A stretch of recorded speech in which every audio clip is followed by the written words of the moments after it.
चीजें थी, समाज को देखने का अलग नजरिया था। तो गांधी जब नोआखली से आए तो उन्होंने जो उनकी प्रार्थना थी उसमें परिवर्तन कर दिया। उन्होंने कहा कि भजमन प्यारे सीताराम की जगह या उसके साथ साथ भजमन प्यारे राम रहीम, भजमन प्यारे कृष्ण करीम। मेरा ये मानना है कि आज हम में से जो भी धर्मनिरपेक्षता की बात करता है वो एक साम्यवादी ट्रैप में है मानसिक रूप से। मैं भी कई वर्षों तक ये सोचता रहा कि धर्म की चर्चा करना मतलब रूढ़िवादिता के पक्ष में खड़ा होना। मेरे धर्म में कबीर भी है भाई, मेरे धर्म में बुद्ध भी है, क्योंकि धर्म व्यक्तिगत चीज है। और हिंदू धर्म की तो खासियत ही ये रही, ना एक किताब, ना एक कोई ऐसा स्थान जहां जाना, हालांकि ये सारी चीजें मैं पास्ट टेंस में बोल रहा हूं, प्रेजेंट टेंस में ये है कि कुंभ गए कि नहीं गए। मुझे से लोगों ने पूछा कितनी डुबकी लगाई भी कि नहीं लगाई, तो कई लोगों ने एआई जनरेटेड वीडियो अपने बनवा लिए कि वो कुंभ में स्नान कर रहे हैं। तो मैं ये धर्म की उस अवधारणा को जानना होगा जो गांधी की थी और जिसका जिक्र, जिसका एक आउटलाइन इसमें है। और वरुण जी थोड़ी देर पहले थे यहाँ, वरुण जी ने एक बात कही थी, बस मैं उस पर अपनी बात रख दे रहा हूं। आपने कहा 90 के बाद की राजनीति ज्ञान विहीन हो गई। ये लोडेड स्टेटमेंट क्यों कह रहा हूं? मैंने अपना उदाहरण आपको दिया कि भगवती देवी को मैं, चूंकि कई लोग पार्टी सर्किल में भी बाहर भगवतिया देवी बोल देते थे, तो उस नाम के अपभ्रंशीकरण को मैंने नेचुरली एक्सेप्ट कर लिया। मणि जी ने फेसबुक पोस्ट लिखा, वो मुझ तक पहुंचा। तो मैं कहूंगा राजनीति जितनी ज्ञान विहीन थी उतनी ही है, और अगर ज्ञान का संचार करना है अब भी उतना ही करना होगा। क्योंकि जब हम 90 के बाद कहते हैं तो हम एक बहुजन चिंतन का भी कहीं ना कहीं एक तरह से मैं कहूंगा कि अपमान हो जाता है। इस पूरी किताब की कोशिश है कि संदर्भ में जाकर के अपने समाज को देखें। और मैं समझता हूं जैसे पॉलो फ्रेरे की ये किताब है पेडागॉजी ऑफ द ऑप्रेस्ड, पीड़ितों का शिक्षा शास्त्र, शायद ये जो समाज के ज्ञान से वंचित लोग हैं या उन पर जिन पर एक तरफा एकांगी दृष्टिकोण का ज्ञान हावी है, उनके लिए भी एक ये लिबरेशन की कोशिश है। कुछ सवाल मैंने आपके समक्ष रखे, और हाँ ये अच्छी चीज है कि जो कहा भी गया, हिलाल ने भी कहा था कि हिंदी में सिर्फ अनुवाद से काम चलता रहा, और वो अनुवाद भी अक्सर, जैसे मेरा अपना विषय जो है उस पर अमूमन कोई किताब नहीं है हमारे यहाँ, और चिंता हमेशा व्यक्त की जाती है, लेकिन चिंता को एड्रेस करने के तरीके, जैसे हमारे यहाँ एक टर्म चला है इंडियनाइजेशन ऑफ नॉलेज। अब ये बड़ा प्रिकेरियस टर्म है, लोडेड भी है। भारतीयकरण के नाम पर पहले तो आपको ये समझना होगा कि भारतीय की अवधारणा क्या है। एक छोटा वाकया सुनाता हूं।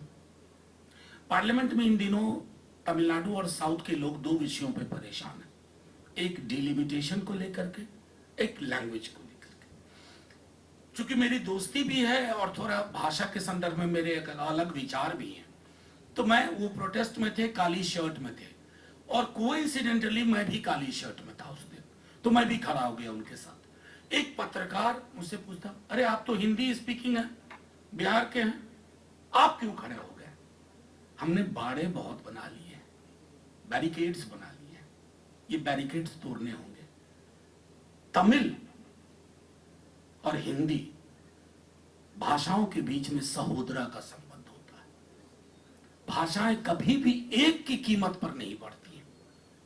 और अगर मैं सेतु प्रकाशन द्वारा प्रकाशित इस किताब को ही देखूं और किसी की बात को याद करूं, हिंदी या उर्दू, हम में से कोई भी 1 मिनट 3 वाक्य नहीं बोल सकता है जिसमें यह पता करना आपके लिए आसान हो हिंदी है या उर्दू है। चमड़ी की तरह पड़ी हुई है, नोचोगे तो खून निकलेगा।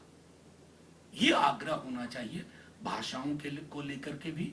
और क्योंकि हिंदी पाठक वर्ग के लिए है। और मुझे पता है जैसे पंजाबी में ये किताब आ रही है, अंग्रेजी में आ रही है, और भी भाषाओं में आए, क्योंकि ये उस बाउंड्री को ट्रांसेंड करती है। ये ऐसा नहीं है कि उत्तर प्रदेश, मध्य प्रदेश और बिहार के लिए लिखी गई है।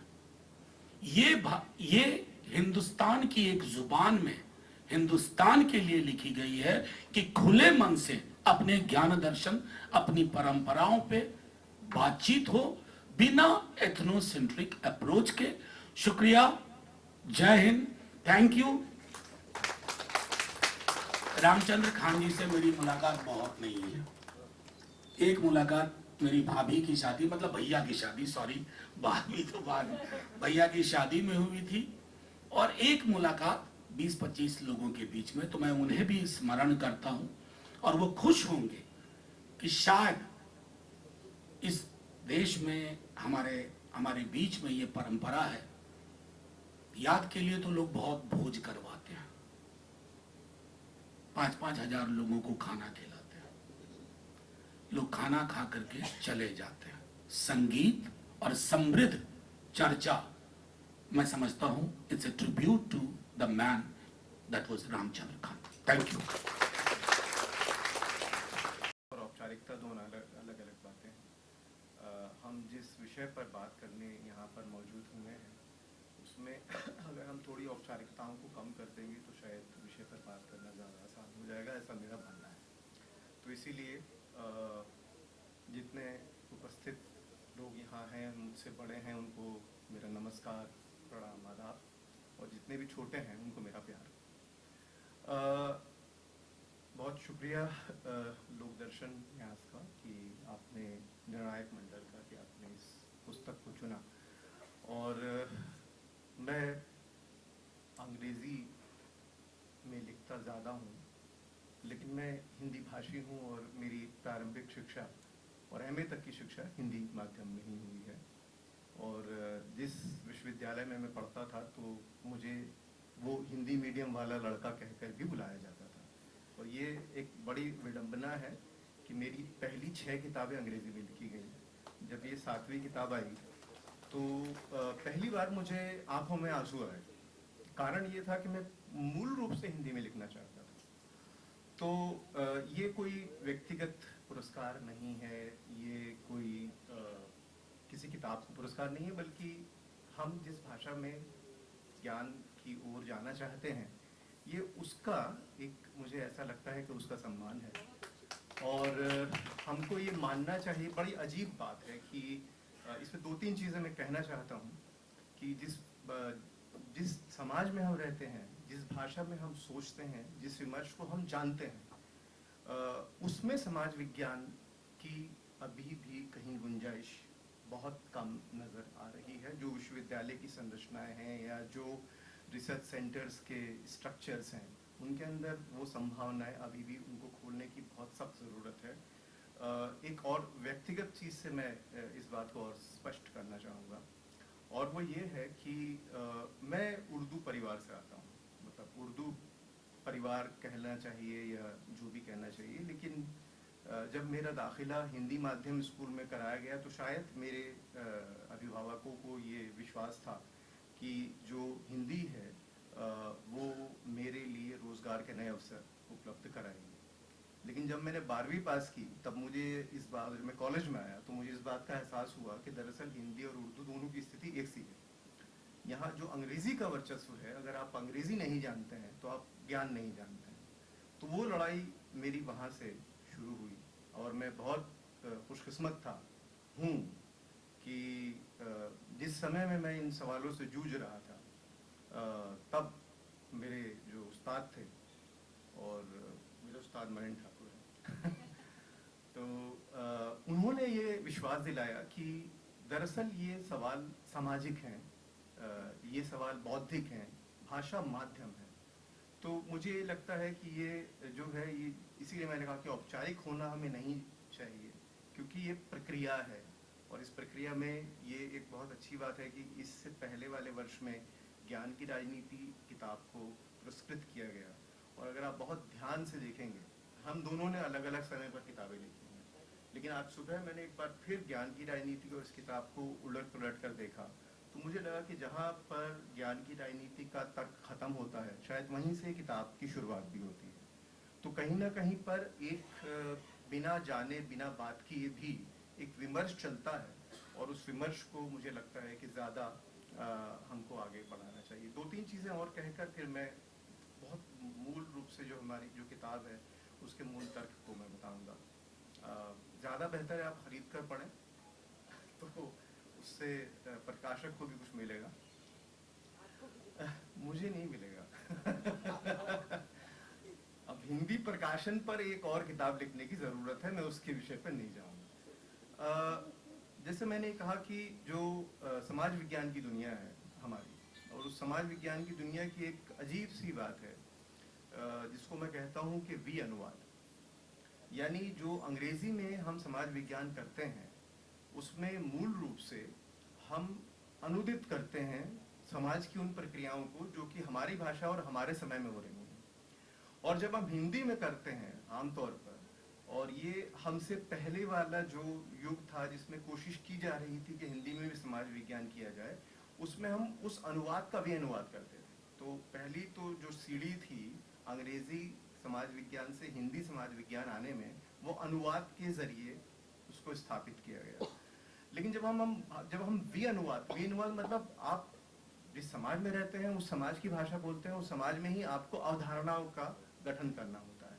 लेकिन दिलचस्प बात यह है कि हम उसकी अपनी अवधारणाओं को कहीं अलग करके, जो अवधारणाएं वी अनुवाद से और मूल रूप से पश्चिम से आई हैं, उनका अनुसरण करके अपने उस खांचे में अपने समाज की जो होने वाली रोजमर्रा की प्रक्रियाएं हैं उसको ठूसने की कोशिश करते हैं। और उसका परिणाम ये होता है कि कुछ हद तक तो वो ठूसी जाती हैं और कुछ हद तक वो बाहर निकल जाती हैं। तो आपका एक फ्रेम होता है, आप फ्रेम लाते हैं, उस फ्रेम को आप लगा देते हैं। जितना आपके फ्रेम में आता है उसका आप थियोराइजेशन कर देते हैं, और जब वो बाहर चला जाता है तो उसको आप बिल्कुल या तो नज़रअंदाज कर देते हैं, या फिर अब आजकल तो एक नया कहा कि ये जटिल है। अगर जटिल है और हम ज्ञान कर रहे हैं तो उस जटिलता को समझना भी ज्ञान है। तो इसीलिए, और उसका मूल कारण ये है कि हम एक वी अनुवाद की प्रक्रिया से गुजरते हैं। तो मुझे लगता है कि पहली परेशानी जो हमारे समाज विज्ञान की है, और जिसको कि हम हिंदी में या भारतीय भाषाओं में समाज विज्ञान करेंगे तो उसको दूर किया जा सकता है, कि जिन अवधारणाओं से हम रोज़मर्रा की ज़िंदगी में दो चार हो रहे हैं, उनके ज़रिए हम समाज विज्ञान की एक ऐसी रचना करें जो समझ में भी आए और जिससे समझने की प्रक्रिया का भी विकास हो। दूसरी बात भी भाषाई है, और वो है मुहावरे की बात। आमतौर पर ये माना जाता है जब भी हम अंग्रेजी में लिखते हैं, और मैं जब मूल तौर पे मैंने एक बार ये व्यक्तिगत अनुभव किया कि जब मैं अंग्रेजी में लिखता हूँ तो पहले मैं एक फ्रेमवर्क बनाता हूँ, और वो बड़ा मैकेनिकल होता है, और उस मैकेनिकल फ्रेमवर्क के बाद में मैं उसको लिख पाता हूँ। लेकिन यदि मुझे आप कहें कि हिंदी में लिखना है तो मैं कोई फ्रेमवर्क नहीं होता, वो अपना स्वतः रूप से चीज़ आती चली जाती है। उसका कारण ये है कि जब आप उस भाषा में लिखते हैं जिसको क्या आप जानते हैं, और विचार और अवधारणा का एक रिश्ता बन जाता है, तब आपके लिए स्ट्रक्चर जो है वो कहीं ना कहीं पर छोटा हो जाता है। लेकिन जो भाषा आपकी अपनी भाषा नहीं है, उसका मुहावरा और फिर उस प्रक्रिया जिसको कि आप देख रहे हैं उसके बीच जो द्वंदात्मक रिश्ता है, जब आप उसको कायम करने की कोशिश करते हैं तो कहीं ना कहीं पर जटिलता आ जाती है। तो मुझे ऐसा लगता है कि एक चीज़ जो हम सैद्धांतिकरण की तरफ, समाज विज्ञान में सैद्धांतिकरण की ओर ले जा सकती है, वो ये है कि हमें उन मुहावरों का, उस भाषा का गठन करना होगा जो कि साहित्य की भाषा से प्रभावित जरूर होगी लेकिन साहित्य की भाषा नहीं। मणि जी की किताब की सबसे बड़ी खूबी जो मुझे लगी वो ये थी कि वो साहित्य की भाषा नहीं है, और वो एक ऐसे मुहावरे का गठन कर रही है जिसके जरिए हम समाज विज्ञान की एक नई भाषा का विकास कर सकते हैं भारतीय भाषाओं के संदर्भ में। तीसरी बात जो भी भाषा के बारे में है वो ये है कि जब आप भारतीय भाषाओं में काम करते हैं, जब आप अंग्रेजी में काम करते हैं, तब आपसे कोई ये सवाल नहीं पूछा जाता कि इसकी प्रासंगिकता या इस पर जिसे कहा जाता है कि इसकी व्यवहारिकता कितनी होगी। लेकिन भारतीय भाषाओं में समाज विज्ञान करने की एक बहुत बड़ी चुनौती ये है कि वो अमल प्रधान है, यानी आपको ये बताना है कि उसकी व्यवहारिकता क्या होगी। और जब ऐसा होता है तो आपके सामने एक और चुनौती आती है कि आप अपने पाठक तक अपनी बात को किस तरह से पहुँचाएं। अंग्रेजी में तो इतनी अंग्रेजी जब हम अंग्रेजी में लिखते हैं तो बहुत सारी चीज़ें आसान हो जाती हैं, क्योंकि जितनी हम जानते हैं उतना हमारा पाठक भी जानता है। तो पाठक और हमारे बीच में एक ऐसा रिश्ता बनता है कि जिसे धुंधला रिश्ता बनता है, और उस धुंधले रिश्ते में बात बन जाती है। तो उसको भी नहीं मालूम मैं क्या कहना चाहता हूँ, और वो समझना भी नहीं चाहता कि मैं क्या कहना चाहता हूँ, तो दोनों के बीच में बात बन जाती है। हिंदी में या भारतीय भाषाओं में ये चीज़ नहीं होती। यहाँ पर आपके पाठक की अपेक्षा आपसे ज़्यादा है। तो अगर आपके पाठक की अपेक्षा है, और ये मुझे एक लेखक के रूप में चुनौती भी लगती है और जिम्मेदारी भी लगती है, कि अगर आप अपने पाठक के लिए ही नहीं लिख रहे हैं तो फिर आपके लिखा गया, चाहे वो साहित्य हो या समाज विज्ञान, उसका कोई औचित्य नहीं होता। अब जो दूसरी बात जो मुझसे कहा भी गया कि मैं मुस्लिम पहचान पर मेरी किताब है और इसके विषय पर मैं कुछ कहूँ, तो पहली बात तो ये कि ये काफ़ी लोगों को, मतलब भाई सिर्फ आपको ही नहीं, काफ़ी लोगों को ऐसा ये था कि शायद ये मेरी अंग्रेज़ी किताब का अनुवाद है। तो ये अनुवाद नहीं है। मूल तक जो अंग्रेज़ी किताब में था उसको मैंने अलग तरीके से इसमें करने की कोशिश की है। जब भी हम हिंदुस्तानी मुसलमानों की बात करते हैं तो आम तौर पर दो ऐसी पहचानें हैं जो कि आपस में विरोधाभासी हैं लेकिन एक साथ आती हैं। तो एक पहचान हिंदुस्तानी मुसलमानों की जो है, और जब मैं हिंदुस्तानी मुसलमान कह रहा हूँ तो हम लोग 20 करोड़ से ज़्यादा लोगों की बात कर रहे हैं जो कि आपस में अलग अलग भाषाएं, उनके बीच में जो रिश्ता है वो बड़ा विचित्र है। वो अलग अलग भाषाएं बोलते हैं। 20 करोड़ लोगों की बात कर रहा हूँ, तो एक आदमी 20 करोड़ लोगों को रिप्रेजेंट नहीं कर सकता, मैं प्रतिनिधि नहीं। तो पहली चीज़ उस किताब की है, पहला तर्क है कि जो समाज विज्ञानी होता है अगर वो मुसलमान है और वो मुसलमान पर ही रिसर्च कर रहा है तो उसको ये बात स्पष्ट कर देनी होगी कि उसकी समाज वैज्ञानिक होने के नाते उसकी लोकेशन क्या है, वो कहाँ खड़े होकर चीज़ों को देख रहा है। उसमें मेरे मुसलमान होने के बावजूद मुसलमानों पर रिसर्च करने के कुछ एडवांटेजेस या कुछ फ़ायदे मुझे मिलते हैं उन चीज़ों को जानने के लिए, जो कि मैं खुद भी अपने परिवार या अपने समाज में देखता हूँ। लेकिन इसकी कुछ चुनौतियाँ भी होती हैं, तो इसलिए उन चुनौतियों और उन फ़ायदों को लेकर लिखी गई एक किताब है। तो इसको पहली चीज़ जो है वो ये हमको समझना चाहिए। दूसरी बात, जैसे मैंने कहा कि जब भी हम इतने तरह के लोगों की बात करते हैं और 20 करोड़ से ज़्यादा लोगों की बात कर रहे हैं और उनकी दो बिल्कुल विरोधाभासी पहचानें हमें दी जाती हैं। एक पहचान तो ये दी जाती है कि मुसलमान इस देश के पहले शासक थे। जब भी हम भारतीय इतिहास का वर्गीकरण करते हैं तो हम जो मध्यकाल है उसको मुस्लिम काल भी कह देते हैं, और एक आम फहम धारणा है कि दरअसल मुसलमान इस देश के शासक थे। और ये जो बंटवारा है, ये वर्गीकरण है, ये हम सभी जानते हैं कि औपनिवेशवादी इतिहासकारों ने हमको दिया है। इतिहास का इतना सीधा स्पष्ट वर्गीकरण, और वो भी धार्मिक आधारों पर कि एक युग जो है हिंदू बौद्ध था, दूसरा युग जो है मुसलमान था, तीसरा युग आधुनिक या ब्रिटिश, और उसके बाद में आज़ाद हिंदुस्तान। इतना सीधा, इतना सरल जो विभाजन है हमारे इतिहास का, इसमें इतिहास और अतीत को मैं अलग करके देखता हूँ। इतिहास का जो ये वर्गीकरण है ये बहुत ज़्यादा परेशानी वाला है। और जो समझ हमें दी जाती है और वो औपनिवेशिक काल से दी गई है कि मुसलमान जो हैं वो इस देश के रूलर थे, इस देश के शासक थे। एक पहचान मुसलमान की ये है, और वो आज तक है। आज भी औरंगजेब पर विवाद हुआ है, इससे पहले किसी को बाबर की औलाद कह दिया जाता था। ये एक बहुत बहुत बहुत एक डीप रूटेड हमारी एक सोच है जो हमें दी गई है, बिल्कुल ठोक दिया गया है हमारे मन में कि मुसलमान कहीं बाहर से आए हैं, 20 करोड़ लोग कहीं बाहर से आए हैं और उन्होंने इस देश में एक समय में शासन किया था। एक पहचान मुसलमानों की ये है। दूसरी पहचान बिल्कुल उल्टा है, और वो पहचान है बेहाली की, उनके पिछड़ेपन की, उनके पुरातनपन होने की। तो एक तरफ तो आप रूलर हैं और दूसरी तरफ समाज का सबसे पिछड़ा हुआ तबका, और इन्हीं दो पहचानों के घालमेल से मुस्लिम राजनीति होती है। दोनों को एक साथ रखा जाता है। जैसे सच्चर कमीशन का मैं अक्सर उदाहरण देता हूँ कि सच्चर कमीशन जो है वो जब कॉन्स्टिट्यूट हुआ, वो एक बहुत तकनीकी रूप की चीज़ है, लेकिन उसके बाद जो उस पर वक्तव्य दिए गए उसमें लिखा हुआ भी है, और वो ये है, एक तुलना की जाती है, और वो तुलना ये है कि अक्सर ये कहा जाता है कि मुसलमानों की स्थिति दलितों से भी बदतर है। अब अगर इस वाक्य को ही देखा जाए तो इसमें जो मान्यता है, अजम्पशन है, वो क्या है? इसका अर्थ तो ये हुआ कि दलितों की स्थिति सबसे खराब होनी चाहिए। ये मान्यता कहाँ से आती है? ये मान्यता आती है कि आप एक जमाने में शासक थे और अब आपकी स्थिति ये हो गई कि आप यहाँ दलितों से भी बदतर हैं। बिल्कुल यही वाक्य 1877-78 में डब्ल्यू हंटर की किताब में भी लिखा हुआ है। तो इसका मतलब ये हुआ कि जो मानसिकता 1877-78 से थी वो आज तक मौजूद है। और इसका मतलब ये कि मुसलमान समाजों को, मुस्लिम समाजों को, मुस्लिम बहुलता को समझने की हमने कोशिश नहीं की।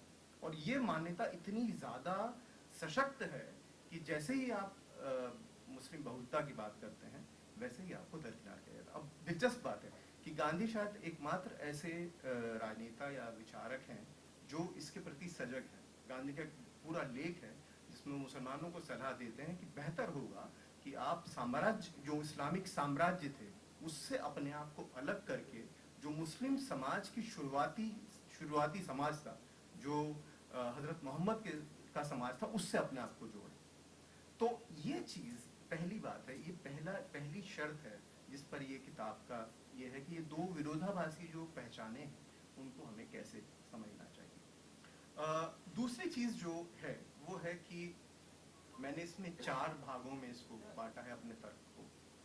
पहला तर्क, जैसे मैंने कहा कि ये मैंने कोशिश की, एक विधा है इथनोग्राफी में, काफ़ी प्रचलित हो गई और मुझे उसका लगा उसको कि मणिन जी की किताब में बहुत दिलचस्प एक चीज़ आई है कि जो आत्मकथा है वो एक ऐसी विधा है जिसमें कि जो लेखक है स्वयं के जरिए वो प्रक्रियाओं को देखता है। गांधी की जो आत्मकथा है उसमें शुरुआत है और जो दलित आत्मकथाएं हम आजकल पढ़ते हैं उसमें भी ये कोशिश की गई। तो मुझे ऐसा लगा कि मैं आत्मकथा ना लिखकर आत्मतथ्य लिखूं। तो इस किताब की शुरुआत एक आत्मतथ्य से हुई है और उसमें मुस्लिम पहचान की मेरी अपनी समझ क्या है, एक फ्रेमवर्क की कोशिश की गई है उसको विकसित करने के लिए। उसके बाद में दूसरा हिस्सा जो है इस किताब का वो इस्लाम का पुनर्पाठ है। मैं जिस नज़रिए से, जिस आत्मसंघर्ष को मैं मुस्लिम पहचान का आत्मसंघर्ष कहता हूँ, उसके ज़रिए मैं इस्लाम को कैसे देखता हूँ और बुनियादी चीज़ों पर लौटते हुए कि हज़रत मोहम्मद कौन है, काबा क्या चीज़ होती है, मस्जिद क्या चीज़ होती है, भारतीय इस्लाम नाम की कोई चीज़ है या नहीं है, पासमानदा दलित मुसलमान का तस्वुर क्या है, इन सब चीज़ों पर किताब का एक खंड है। किताब का तीसरा खंड है वो है कि मतलब जिसे हम आधुनिक भारत कहते हैं, उसमें मुसलमानों की केवल एक व्याख्या नहीं है, उसमें अलग अलग व्याख्याएं हैं। तो उसमें से एक व्याख्या गांधी की व्याख्या दी है, एक व्याख्या हिंदुत्व की व्याख्या दी है, जिसको कि बहुत सीरियसली नहीं लिया जाता। ये हमें याद रखना पड़ेगा कि हिंदुत्व की राजनीति के लिए मुसलमान का अस्तित्व होना बड़ा जरूरी है और उस अस्तित्व को उन्होंने उस पूरी कहानी में मुसलमान अस्तित्व कहाँ आता है, उसमें केवल विरोधाभास नहीं है, उसमें बहुत दिलचस्प चीज़ें हैं। चाहे वो सावरकर का लेखन हो और सावरकर के बाद में चाहे वो हेडगेवर से लेकर अभी जो मोहन भागवत ने अपने 3 लेक्चर दिए उसके अंदर मुसलमान का तस्वुर क्या है। तो ये व्याख्याओं वाला खंड है।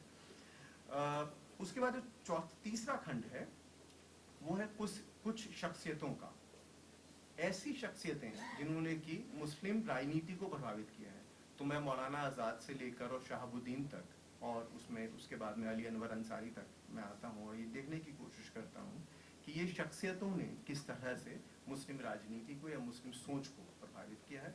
और जो किताब का अंतिम भाग है वो ये है कि उत्तर औपनिवेशिक या 1950 की जो भारतीय मुस्लिम राजनीति है उसकी व्याख्या हम कैसे करें। तो उसमें अलग किस्म के मेथड्स हैं, जैसे हम सर्वे करते हैं तो सर्वे और इथनोग्राफी को कैसे मिलाया जाए, इस तरह की कोशिश है। तो मूल रूप से किताब का तर्क यही है। तो मेरे ख्याल से इतना, बाकी आप किताब पढ़िए।